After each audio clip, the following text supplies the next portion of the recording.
Hindi audio book में आपका स्वागत है। अध्याय 2 परिस्थितियों पर विचार का प्रभाव। आप अपने मन को एक बगीचे के समान समझकर या तो उसे बुद्धिमानी से जोत सकते हैं या फिर उसे लापरवाही से अपने आप बढ़ने दे सकते हैं, परंतु उसे चाहे जोता जाए या उसे खाली छोड़ा जाए या उसकी उपेक्षा की जाए, उसमें कुछ न कुछ उगेगा जरूर, या कहें कुछ न कुछ फलीभूत अवश्य होगा। अगर उसमें कोई बीज नहीं बोए जाते तो अनावश्यक वह बेकार के खरपतवार के बीज उसमें गिरते रहेंगे और वे उग आएंगे। एक माली अपने बगीचे में अनावश्यक खरपतवार को समय समय पर निकालता रहता है और उसमें वही फल फूल और पेड़ पौधे आदि लगाते हैं जिसकी माली को चाह होती है या कहें आवश्यकता होती है। हमें भी अपने मन रूपी बगीचे को एक माली की तरह लगातार देखभाल करते रहना चाहिए। अशुद्ध, बेकार, अनावश्यक और अनुचित विचारों को पहचान कर अपने मन से निकाल फेंकना चाहिए। वह आवश्यक, शुद्ध, उपयोगी और उत्पादक विचारों को फलों और फूलों की तरह सहेज कर उनकी उचित प्रकार से देखभाल करते रहना चाहिए। इस प्रक्रिया का पालन करते हुए उचित समय अवधि में आप जान पाओगे कि आप ही अपनी आत्मा के प्रमुख माली और रक्षक हो। आप ही अपने जीवन के निर्देशक हो। आप ही अपने अंदर विचारों के नियमों को प्रकट कर पाते हो। आप ही हमेशा बढ़ती सत्यता से यह भी समझ पाते हो कि कैसे आपके विचार की शक्तियां और मन के अन्य घटक आपके सच्चे चरित्र, सकारात्मक परिस्थितियां और उज्जवल भाग्य का निर्माण करने के काम में लगे हुए हैं।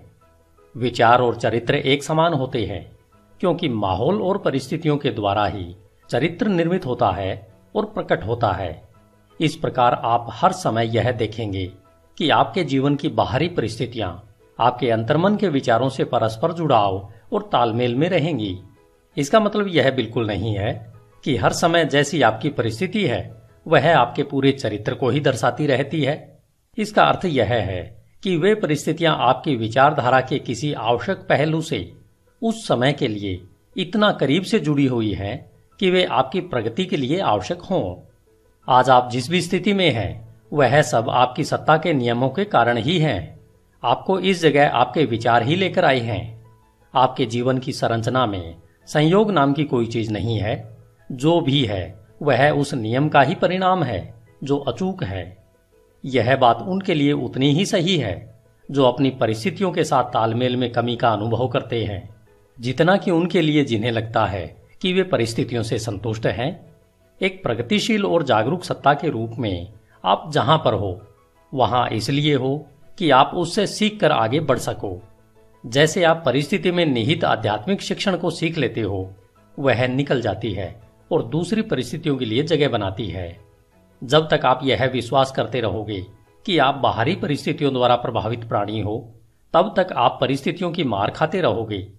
लेकिन जब आपको यह अनुभव होगा कि आप एक रचनात्मक शक्ति हो और उस छिपी हुई भूमि और बीज जिससे परिस्थितियां पनपती है पर अपना अधिकार जमा सकते हो, तब आप सही मायने में अपने खुद के स्वामी बन जाते हो।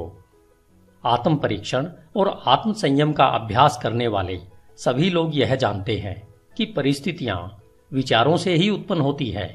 उन्होंने यह देखा है कि उनकी परिस्थितियों में फेरबदल उनकी मानसिक स्थिति में फेरबदल से सीधे अनुपात में होता है।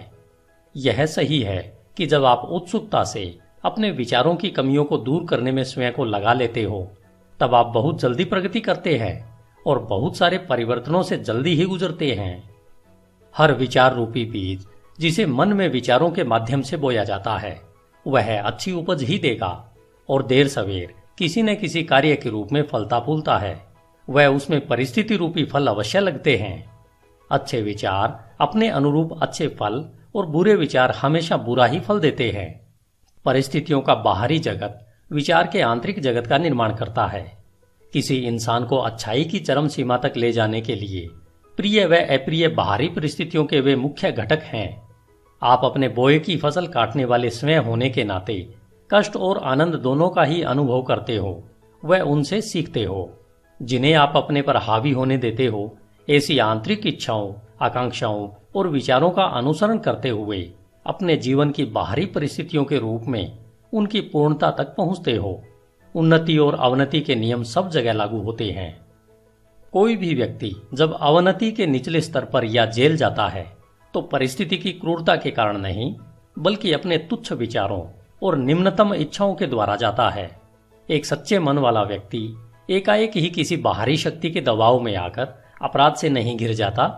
उसके मन में आपराधिक सूक्ष्म विचार गुप्त रूप से पनप रहा होता है, जो अवसर मिलते ही अपनी पूरी शक्ति से प्रकट होता है। परिस्थितियां व्यक्ति को नहीं बनाती, बल्कि उस व्यक्ति का विचार जैसा है उसके लिए वैसी परिस्थिति प्रकट करती है। सिवाय हमारे स्वयं के बुरे इरादों के ऐसी कोई भी परिस्थिति नहीं होती जो हमें बुराइयों या कष्ट की ओर नीचे ले जा सके। इसी प्रकार ऐसी भी कोई स्थिति नहीं हो सकती जो हमारी बिना अच्छी और सफल आकांक्षाओं को निरंतर उपजाए हमें पुण्य, सफलता और उससे जुड़े आनंद की ओर ऊपर न उठाए। इस प्रकार से हम यह जान जाते हैं कि अपने विचारों के स्वामी होने के नाते हम स्वयं को बनाते हैं, अपनी परिस्थितियों और वातावरण को आकार देते हैं और उसके रचयिता भी हम ही होते हैं। हम जो चाहते हैं उसे आकर्षित नहीं करते, बल्कि हम उसे अपनी ओर आकर्षित करते हैं जो हम हैं। हमारी महत्वाकांक्षाएं, हमारी पसंद और हमारी इच्छाएं कदम कदम पर निष्फल होती रहती हैं। हमारे आंतरिक विचार और इच्छाएं स्वयं की खुराक, जो चाहे अच्छा हो या बुरा, उसी के द्वारा पोषित होती है। वह दिव्यता जो हमें आकार देती है वह हमारी आत्मा है जो हमारे अंतर्मन में है। हम स्वयं के द्वारा ही बंदी बनाए गए होते हैं।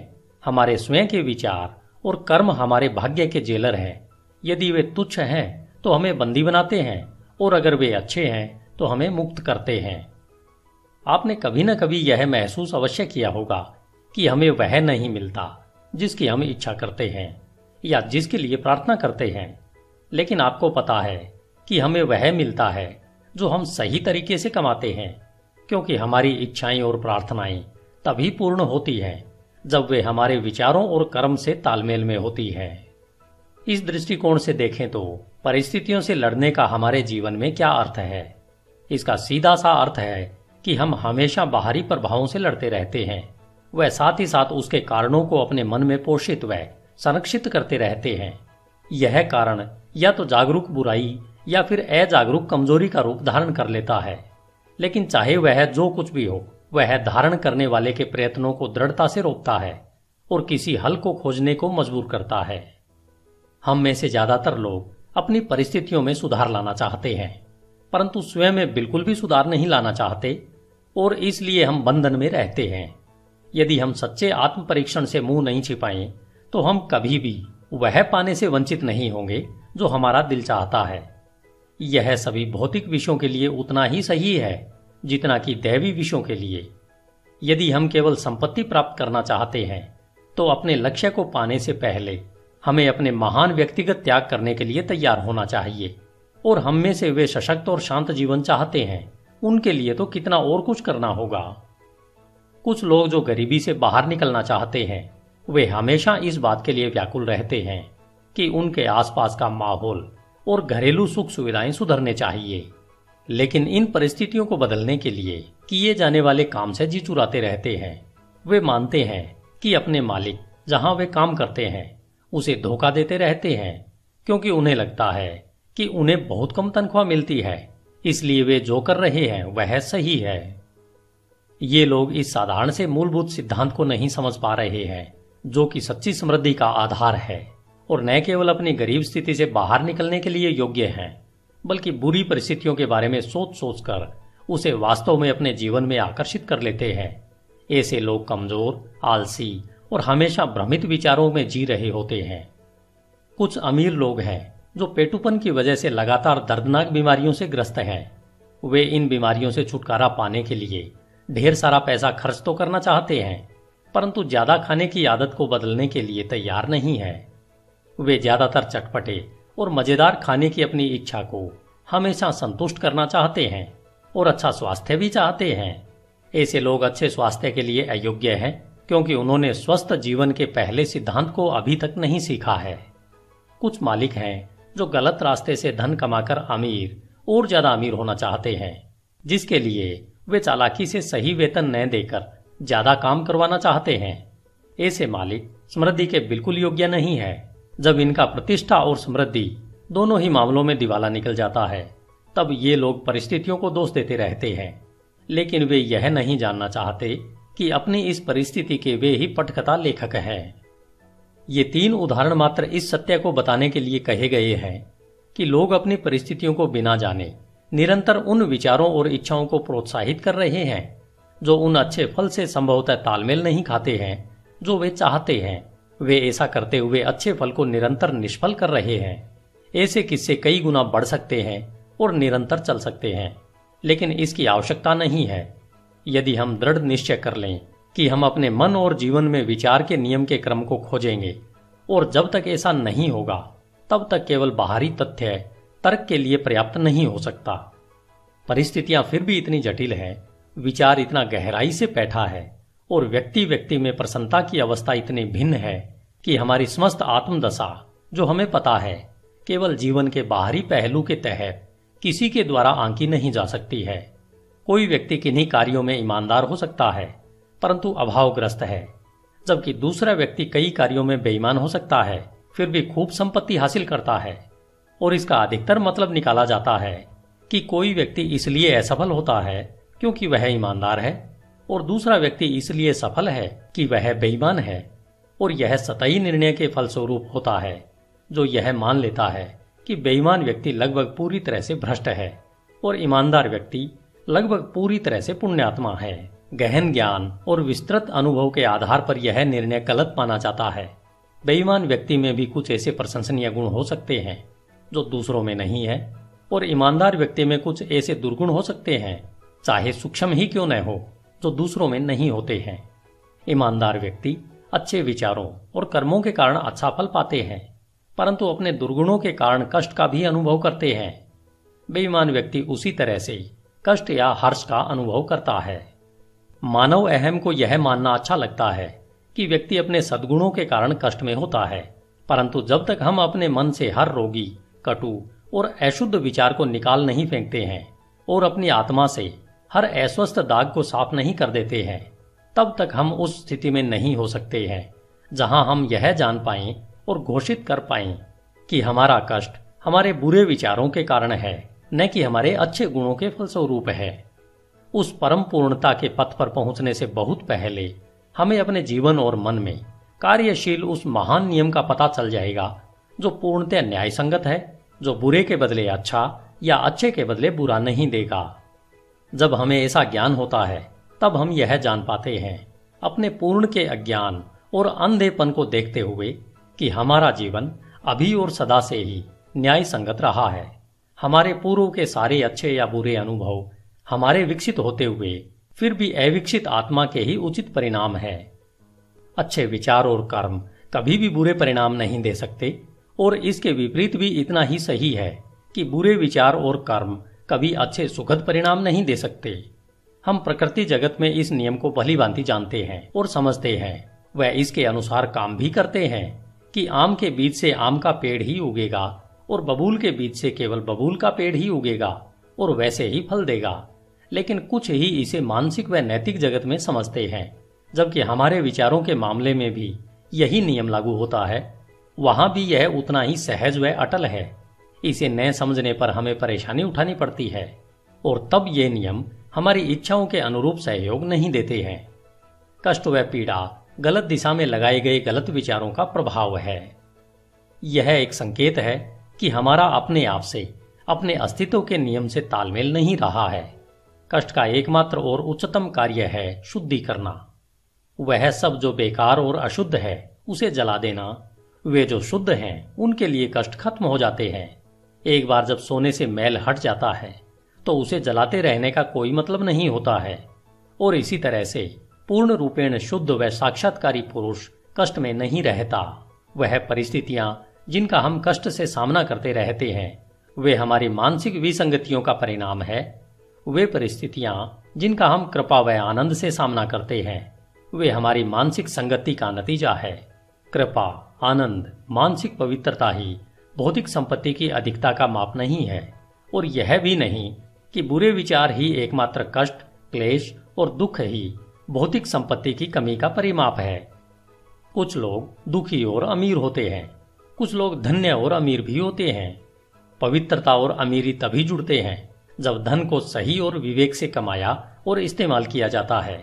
गरीब अधिक पीड़ा का अनुभव तब करते हैं जब उन्हें लगता है कि बिना वजह के उनका बोझ उन पर लाद दिया गया है। गरीबी और भोगाशक्ति दुख या कहें पीड़ा के दो चरम पहलू है।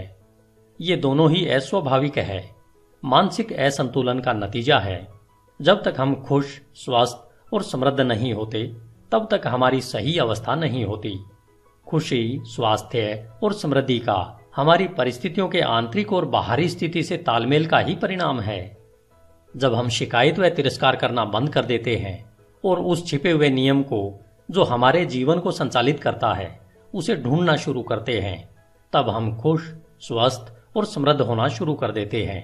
और जब हम अपने मन में उस संचालित करने वाले घटक को अपना लेते हैं, तब हम दूसरों पर अपने कष्ट का कारण होने का आरोप लगाना बंद कर देते हैं और हम सशक्त और स्वस्थ विचारों को अंतर्मन में बढ़ाने लगते हैं।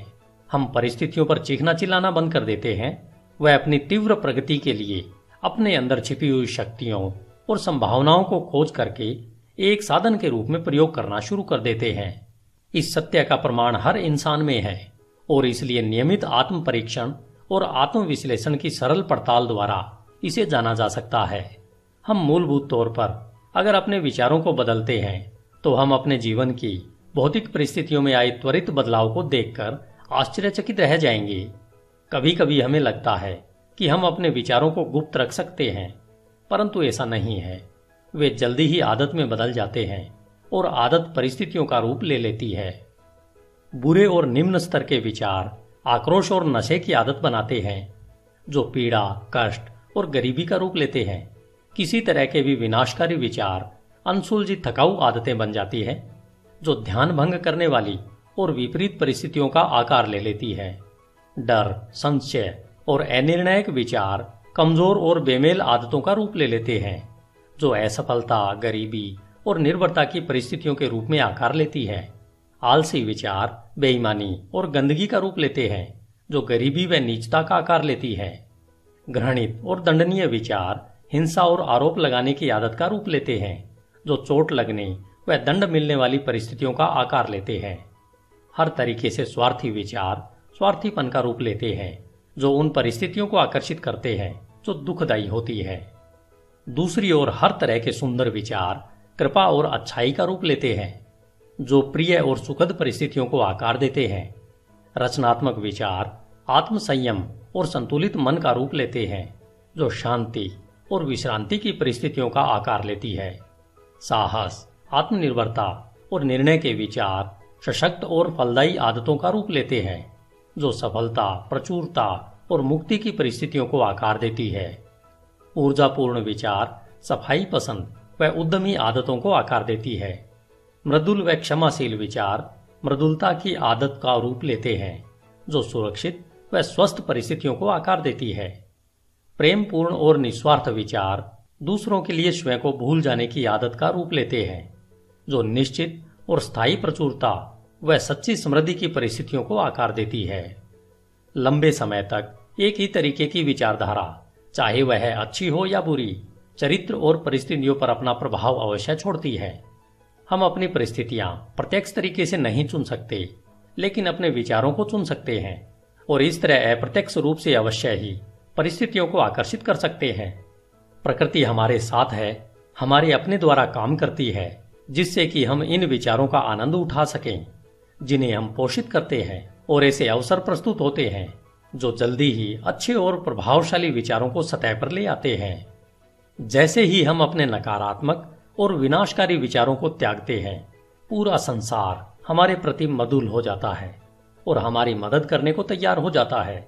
जैसे ही हम अपने कमजोर और दूषित विचारों से दूर जाने लगते हैं, हर तरफ ऐसे अवसर उमड़ने लगते हैं जिससे कि हमारे सशक्त संकल्प को मदद मिले। जैसे ही हम अच्छे विचारों को बढ़ावा देते हैं, तो कोई भी दुर्भाग्य हमें शर्म और कष्ट से नहीं घेरता है। संसार हमारा बहुरूपदर्शी कैलिडोस्कोप है और हर क्षण जिन विभिन्न रंगों को प्रस्तुत करता है, वे हमारे सतत उभरते विचारों के अद्भुत चित्र हैं। धन्यवाद। HindiAudiobook.com। आपका दिन शुभ हो। Hello friends.